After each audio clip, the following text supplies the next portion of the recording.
Hello, and welcome to another Elevated Marketing Chat, where we discuss data-driven digital marketing strategies that help your business grow.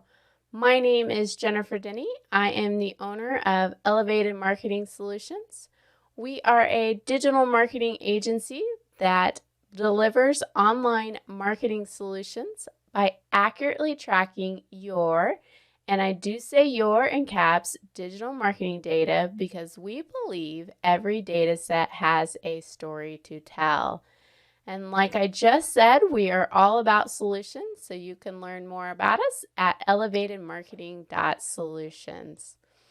All right, we are live on Facebook, YouTube, and Twitter.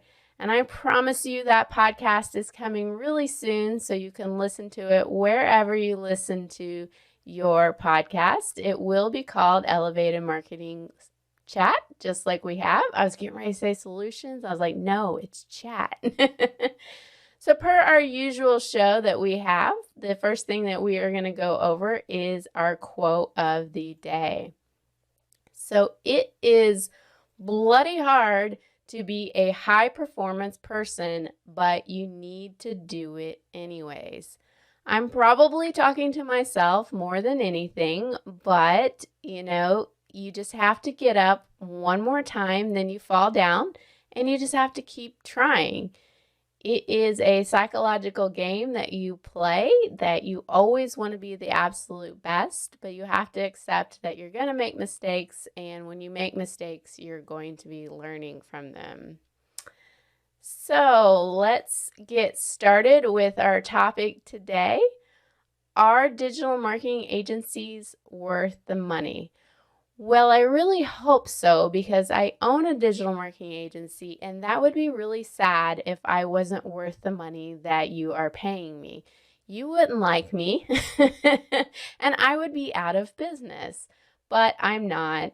If you watched our last Elevated Marketing Chat, then you learned a little bit about why you should be doing digital marketing right now. So before we answer that question, are digital marketing agencies worth the money? There are a couple fundamental topics that we need to talk about.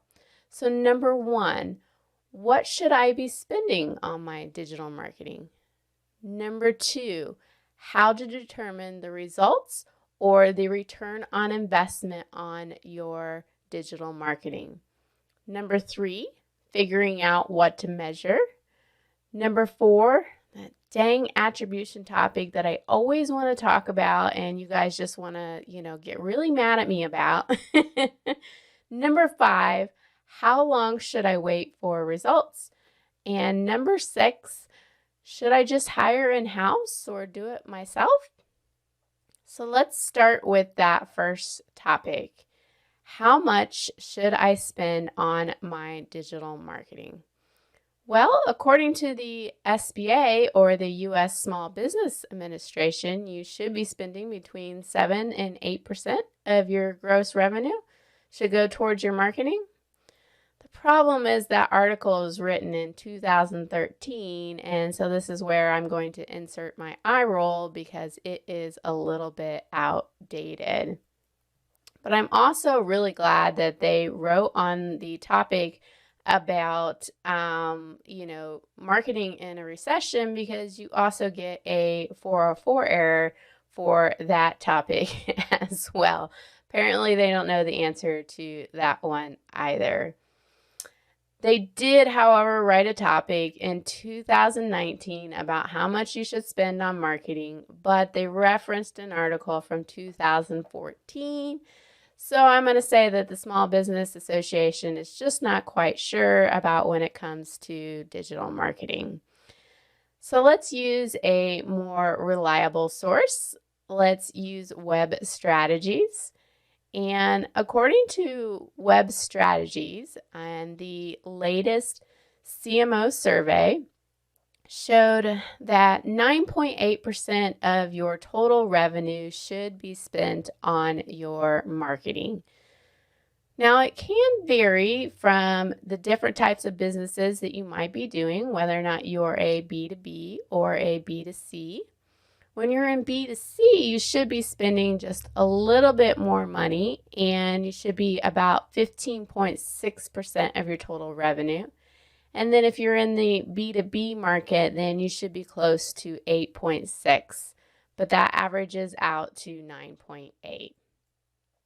So far we have talked about what should I be spending on my digital marketing.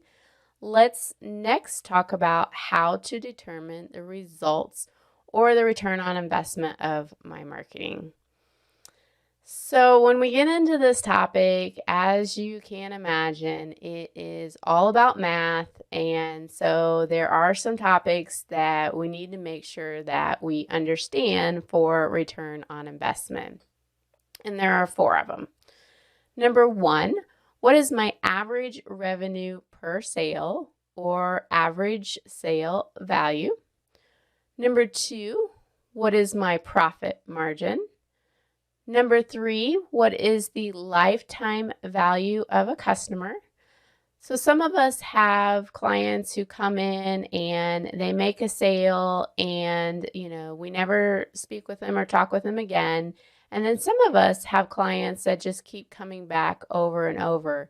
Well, you need to know what the lifetime value of that customer is in order to accurately understand the value of your marketing.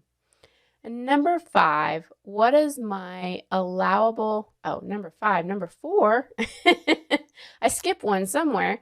What is the allowable acquisition cost, or how much am I willing to pay per lead? Now, you might be like, Jennifer, I don't know the answer to any of those questions. That's okay. That's where you need to sit down and try to figure out what those are, and everybody has to start somewhere. I think the other important aspect, though, that we have to mention at this time is that marketing and sales needs to work together.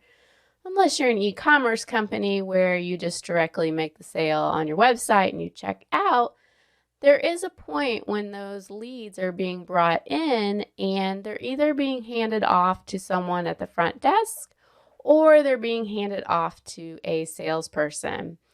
Now, according to Google, 56% of the sale is actually already done before it gets to the sales department. So that's why you need a really good marketing department. But there's a lot that can happen between then and there.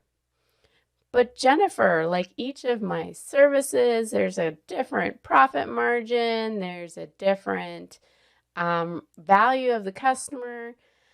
I understand. It just makes this topic that much more complicated, and you need to work through the answers on each one of those. So far we've talked about what should I be spending on my digital marketing, and we've talked about how to determine the ROI of my marketing. So next, let's talk about what to measure.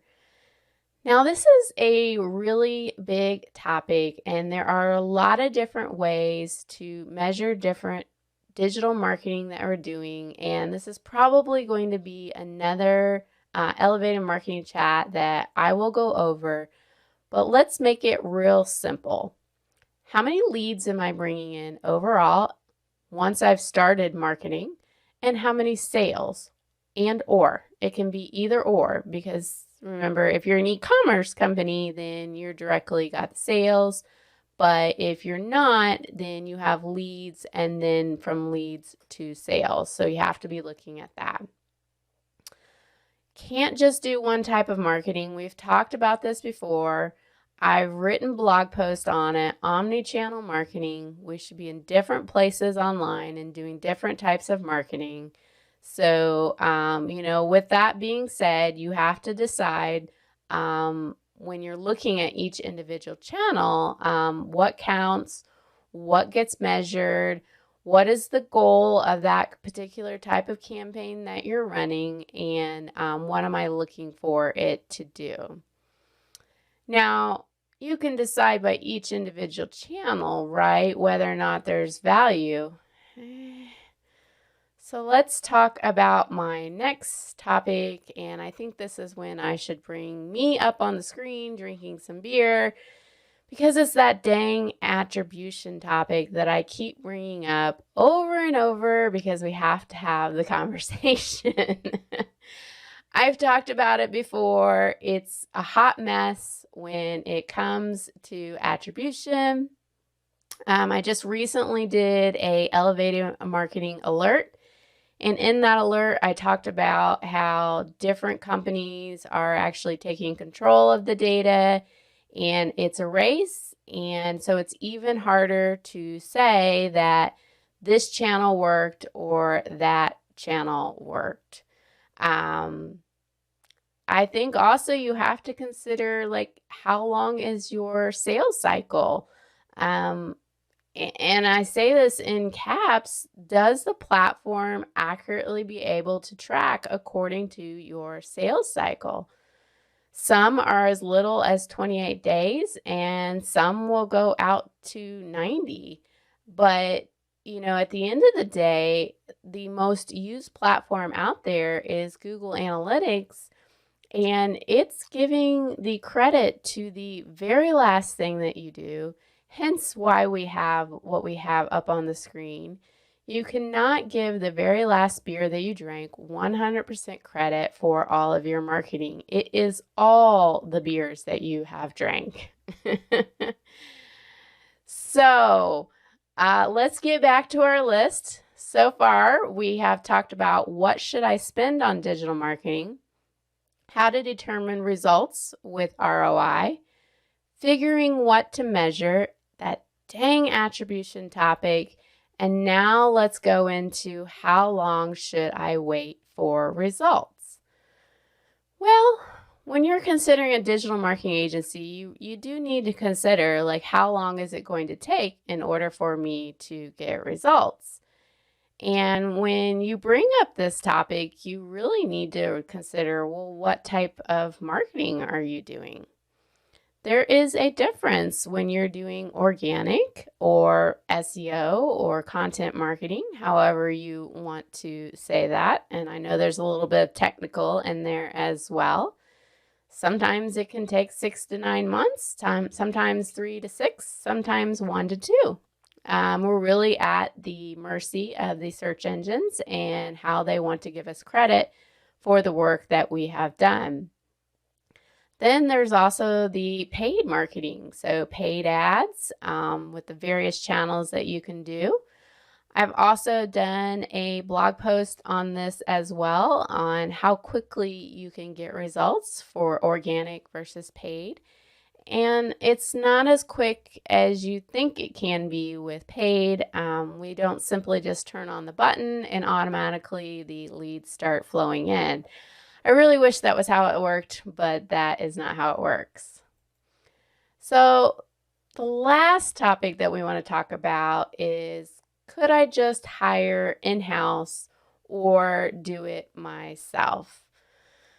Well, depending on the size of your company, you could hire someone in-house. I think you have to go back and look at the type of person that you need and what they need to be skilled at. And this goes back to all the different types of digital marketing. There's email marketing, there's influencer marketing, there's viral marketing, there's mobile marketing, there's radio and TV ads, there's electronic billboards, there's search engine optimization, there's pay-per-click, there's social media marketing, there's content marketing, there's marketing automation, there's online PR. That is a lot of things that you're expecting that your person that you're going to hire in-house knows how to do and knows how to do efficiently. So the question really becomes, does this person really exist and can I afford them? And I really think this brings up another fundamental question. Is digital marketing art or is it science? I think the artist part about it would say that digital marketing is all about engaging with your audience on an emotional level. And I think this digital marketing scientist would say that it's all about measuring and consistently improving while using the data to tell what to do next. So it's right brain, left brain. And, does that person actually exist? There are a little bit of weirdos out there. I might be one of those. I did attend art school, and I would consider myself a data scientist as well. But it's been shown that that's kind of a rare braid. I knew I'd get it out there one way or another. On whether or not you can be both right brain and left brain. And then you simply just have to ask, do I have the level of salary to afford somebody that is both a left brain and right brain? So lastly, could I just do it all myself?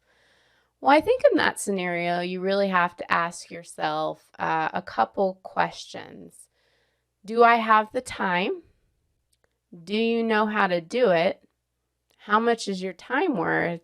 And could your time be better spent doing a different activity? So, that's it for today. We have covered what should I be spending my digital marketing on, how to determine my ROI, figuring out what to measure, that dang attribution topic, how long should I wait, and could I just do this myself or hire in-house? Don't let not knowing the answer to all these questions, though, stop you from starting your digital marketing. There is a lot to this, and there are a lot of levels out there. It can be complicated. We know digital marketing is important, so we've got to get started somewhere, and everybody starts at a different level. All right, so you've decided that you want a digital marketing agency. Now it's going to be, do you trust them? And I'm going to say, well, get to know them first. This is why we do these elevated marketing chats, so that you can learn more about what we're all about and just to help you understand the digital marketing journey and how this all goes. So you might already have a digital marketing agency, but next time we will talk about if you need a new digital marketing agency.